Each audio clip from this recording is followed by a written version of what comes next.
Picture this, a young Brazilian wonder kid, dazzling defenders with his quick feet and mesmerizing skills. Antony's journey from the streets of São Paulo to the grand stage of European football was nothing short of a fairy tale. But how did this rising star become one of the most trolled players in the game?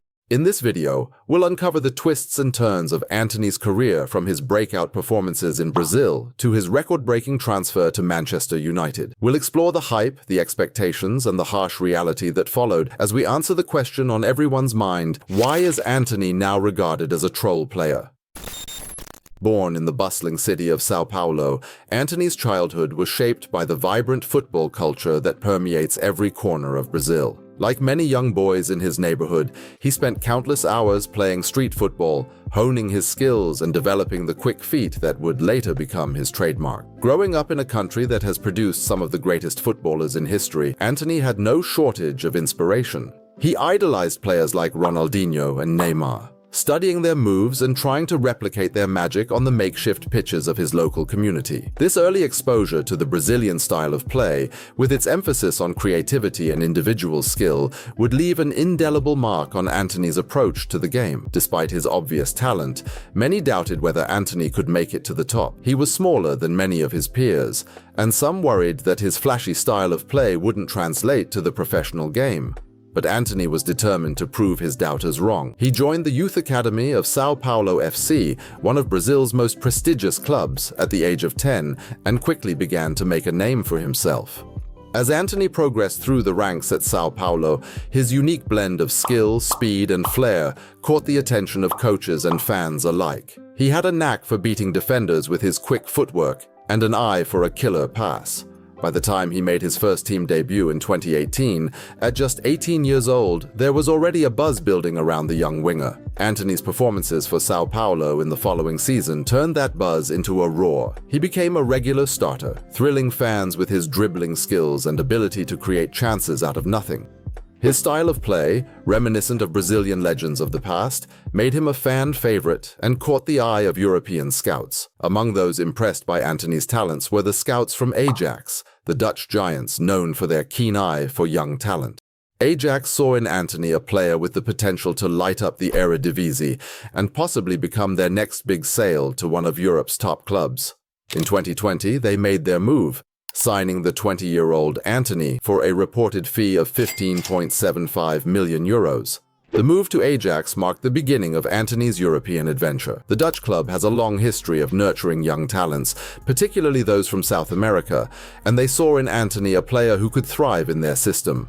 His ability to beat defenders one-on-one and create chances for his teammates made him a perfect fit for Ajax's attacking style of play. Antony's adaptation to European football was surprisingly smooth. He quickly became a key player for Ajax, showcasing his growing talent in both the Eredivisie and the Champions League.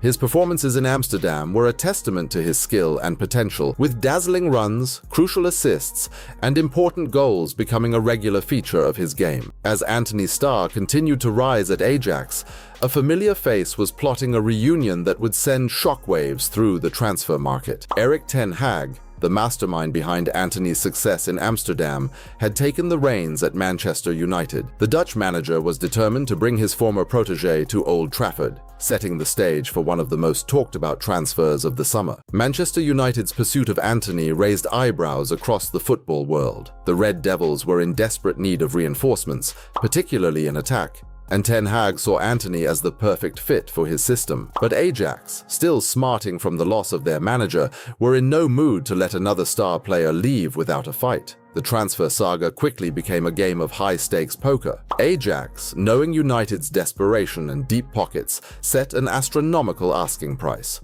United, confident in Antony's ability to transform their attack, kept coming back to the table. As the negotiations dragged on, the football world watched with a mix of fascination and disbelief. Antony himself added fuel to the fire. The Brazilian made it clear he wanted to reunite with Ten Hag and test himself in the Premier League. His desire to move put pressure on Ajax to sell, but it also strengthened United's resolve to get their man, no matter the cost.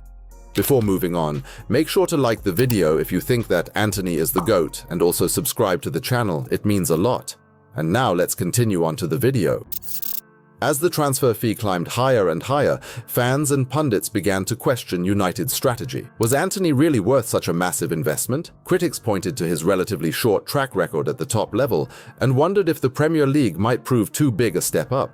But United remained undeterred. They saw in Antony not just a talented player, but a perfect fit for Ten Hag's system and a potential superstar in the making. The club's decision-makers believed that his familiarity with the manager's tactics would allow him to hit the ground running, justifying the enormous outlay. Weeks of negotiations, Ajax finally relented. Manchester United agreed to pay a staggering €95 million for Antony, making him the most expensive player ever signed from the Eredivisie. The fee sent shockwaves through the football world and immediately placed a massive weight of expectation on the young Brazilian's shoulders. With the deal done, all eyes turned to Antony's Premier League debut. United fans dreamed of a new hero who could light up Old Trafford with his Brazilian flair and match-winning abilities. But skeptics wondered if the pressure of the enormous price tag might prove too much for the 22-year-old to handle. As Antony stepped onto the hallowed turf of Old Trafford for the first time, few could have predicted the roller coaster that lay ahead. At first, things looked promising. Antony scored on his debut against Arsenal, a curling left-foot strike that had United fans dreaming of a new hero. His trademark spin move and quick feet seemed to bamboozle defenders, and there were flashes of the brilliance that had made him such a star in the Netherlands. But as the season wore on, those moments of magic became fewer and farther between. The physicality and pace of the Premier League caught Antony off guard. Defenders in England were stronger, quicker, and more tactically astute than what he had faced in the Eredivisie. His tricks and flicks that had worked so well at Ajax were now being easily read and countered. Antony found himself losing possession more often, and his impact on games started to wane. As Antony struggled to find consistency, fans and media alike started to question whether he was worth the massive investment United had made. Every misplaced pass and failed dribble was scrutinized, and comparisons to other wingers in the league only highlighted his shortcomings. The Brazilian's confidence took a hit, and his body language on the pitch began to change. Gone was the swagger and self-belief that had characterized his play at Ajax. In its place was a player who looked unsure of himself, hesitating where he once would have been decisive. This lack of confidence led to a vicious cycle, with poor performances leading to more criticism, which in turn affected his play even further. As frustration grew, Antony's relationship with fans and media took a turn for the worse. His on-field antics, once seen as entertaining, now came across as petulant and unnecessary.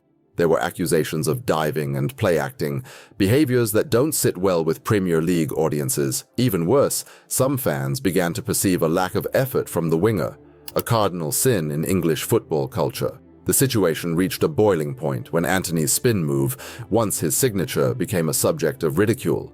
In a match against Sheriff Tiraspol, he performed the trick and then immediately gave the ball away. The incident went viral, with pundits and fans alike mocking the player for his perceived showboating without substance. Former United defender Gary Neville didn't hold back in his criticism, saying, "It's just ridiculous. It's showboating, it's just for the fans, it's not effective. He's not beating a man, he's not entertaining anyone, it's just being a clown." As the season progressed, Antony's performances failed to improve significantly. He managed just a handful of goals and assists, numbers that fell far short of expectations for a player of his price tag.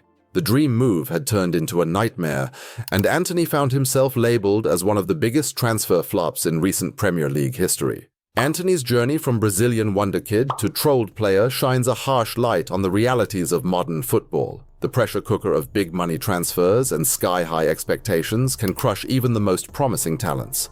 As Antony's story continues to unfold, it serves as a cautionary tale about the dangers of hype and the challenges of adaptation in the beautiful game. The young Brazilian's struggles at Manchester United highlight the gap between potential and performance. His flashy skills that dazzled in the Eredivisie haven't translated smoothly to the Premier League's intense pace and physicality.